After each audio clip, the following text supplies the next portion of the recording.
Essex with boats.co.uk, who've got this really fascinating boat up for sale. Now this is a 120-foot private yacht, but it originally started off as a commercial ship and it's been converted. So it was built initially by Hall Russell up in Edinburgh, and it was used, as I say, commercially to begin with, and then it was bought by a private owner who converted it using Brooks Marine, and this is the result. Now it is at the moment something of a work in progress, but I've had a quick look around and I think it's a fascinating boat, so well worth taking a tour of.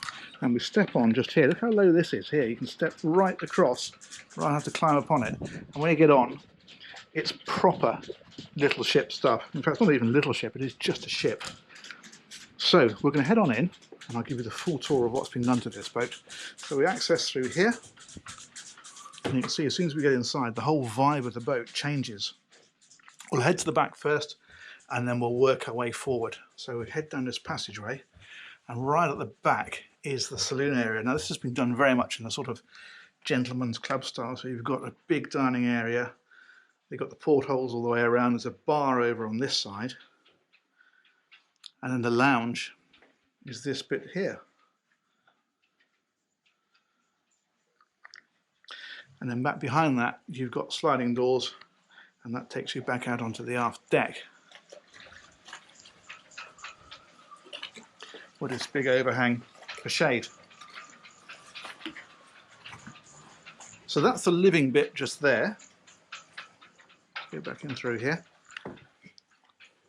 But some of the other areas are really fascinating, and we're going to start off with a couple of the crew areas. So you've got on this side the galley, massive fridge and freezer at the back just there, and then two ovens. There's one underneath here, there's a warming oven, and then there's more ovens, and then obviously sinks and food preparation areas. Okay, let's come back out of here, across the passageway, because this actually takes you into the crew's domain. So there's a pantry area as you come in through the door. There's a doorway there onto that deck that we came in on, so the crew can come and go without having to go through the accommodation. Straight into this area. And if we head down the back, this takes us into the crew part of the boat. And down here we've got a toilet there, it's also a wet room, so that's a shower as well. And as we come round, you have to excuse some of the gear that's in here at the moment, but there is a double cabin there with bunk beds. There's another toilet and shower on that side.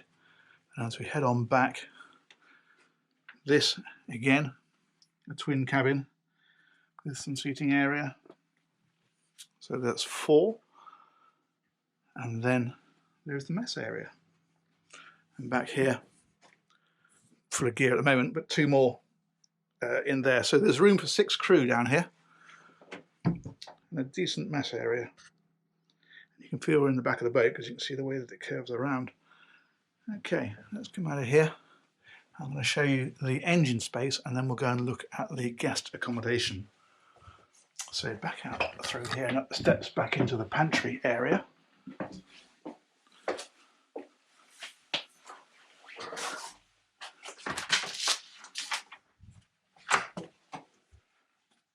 And then as we head forward back down this passageway, there is another door here. And this takes us down to the engine space.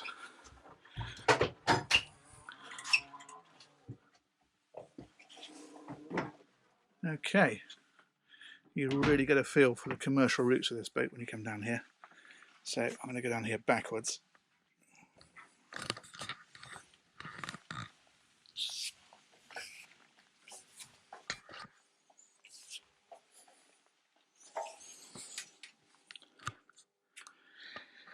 Look at that, that is what you call an engine, isn't it? Now that is an English electric V8, it's 1,000 horsepower, and it is gargantuan. If you want to get a sense of the scale, if I stand next to it, that engine is pretty much shoulder height. It's huge. I love things like these little thermometers for each cylinder. It's got its own little thermometer there. You can see them going back. What else have we got down here? Generator in here. Loads more space up at the front. And then on the other side there's another engine just around here. And that powers all of the ship's hydraulics. And ship for once really is the word, because this is a proper ship. Okay, let's go back up and we'll take a look around the guest areas.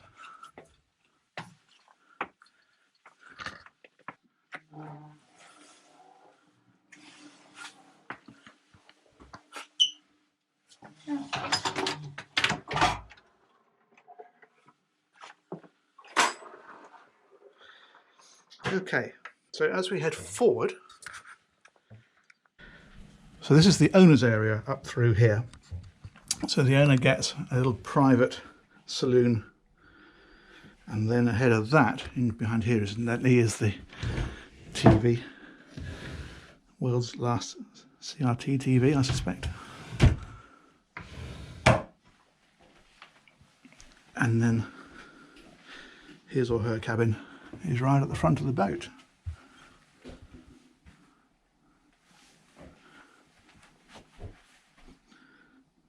Big dressing table, huge mirror, and TV tucked away down there. And of course it has an ensuite, which is in here. Okay, so let's come back out of here and we'll take a look at the guest areas.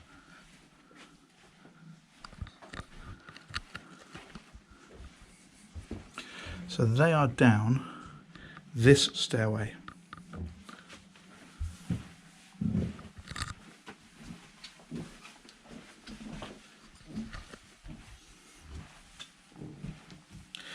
Now one thing you find down here as soon as you get down is the laundrette.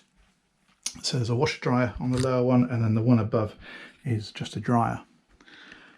And then through here is the guest accommodation. This one in here, this is just an airing cupboard. But ahead of that, you've got the actual cabins. So these are twin bunked cabins. Each of these, of course, is en suite. And there's a shower tucked away in behind.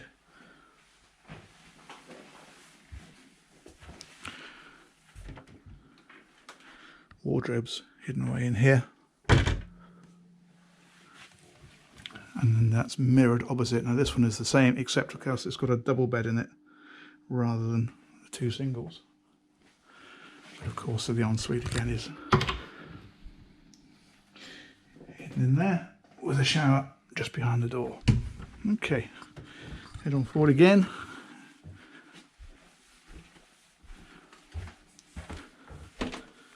And we will find two more, one on this side, two singles. Steps up to the ensuite because we're right at the front of the boat now.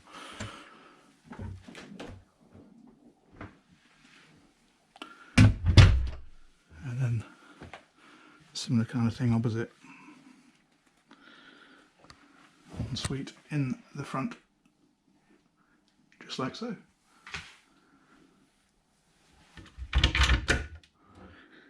TV hidden in there. I think all the cabins have got TVs. Okay, so back out through here, back down this passage. As I say, this boat's 120 feet long, and when you walk around it in areas like this, you can really feel it. So let's head up to the bridge deck.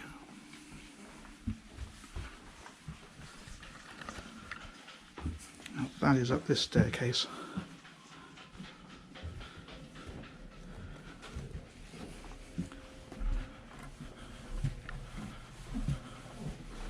And to the front. Now this is a sort of a kind of a sky lounge really, or a sunroom. I love this compass rose in the ceiling, all illuminated, and you've got like a TV in there, and then a fridge and a little bar area and so on over on that side. Ahead of that is the helm area itself, the actual bridge. And again, you get a real sense of the commercial roots of this boat. It's a proper bridge.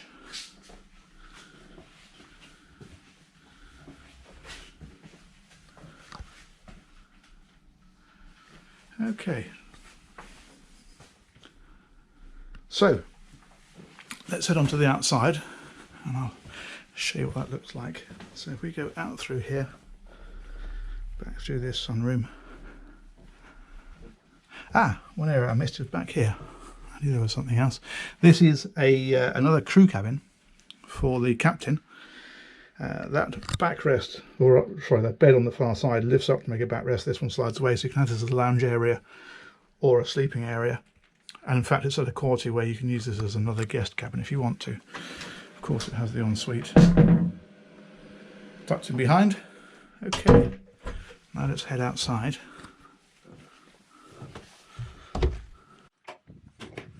Where should we go first? Let's head forward and go around the outside of the boat. So this is a proper Portuguese bridge. Again, very commercial feel, except for the fact it's got all this lovely teak everywhere. It just lifts it. This is a little sun deck on the front, so you can put a couple of chairs out there, whatever you want to do. This of course opens so that you can go through onto that. And then we can carry on round. And this takes us right back to the boat deck. Now these are a couple of areas which are very much work in progress, but at least you'll get a good idea of it. These are huge diesel fuel bunkers. The reason it's got these is because the boat is too big to actually get into alongside where you can get diesel for it in this area. Obviously in other areas on the coast it's not so bad, so they have to crane those off and fuel the boat that way. So there's a huge Boston Whaler on the back, and then two jet skis, one here and one on the other side, and a crane that lifts all that on and off. And those stairs at the back take you back to that little cockpit area at the back of the boat that we saw aft of the saloon area. Okay, let's head on forward and up. There's a table here, of course you can put chairs around here, and this stainless steel extends out, and then you can put an awning on there if you want a bit more shade, if you're in somewhere hot and sunny. Not quite so necessary here. Now this is very much a work in progress here because all of the teak is being replaced, it's all rotten. So that's all been lifted and that's going to have new teak down. But fantastic area on top of the boat. Put table and chairs out, sun lounges out, whatever you want to do.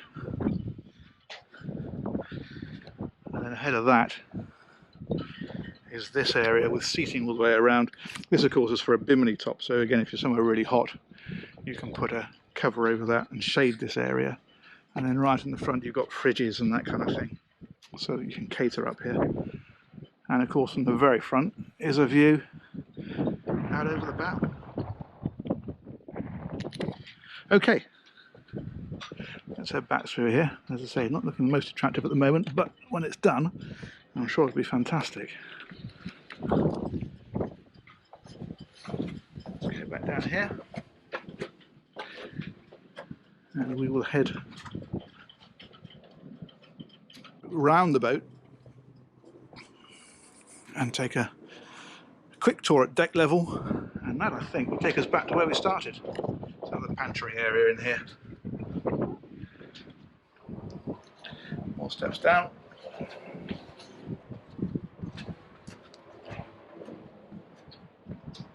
Look at the size of these decks, they're absolutely massive. I keep saying it, but it is a proper ship feel in this boat. It doesn't feel like a yacht, it feels like a ship that's been converted to a yacht, and there's obviously a good reason for that, because that's exactly what it is. And now we're back out on the front. Massive winches. Let's go right to the front and take a look back. There we go. If you want to be master of your own ship, this is certainly a way to do it. And this then brings us back down to where we very first came in, which is on the side of the boat just here, with that nice easy step down and back onto the pontoon. So there she is, 120-foot Hall Russell. That is an interesting boat.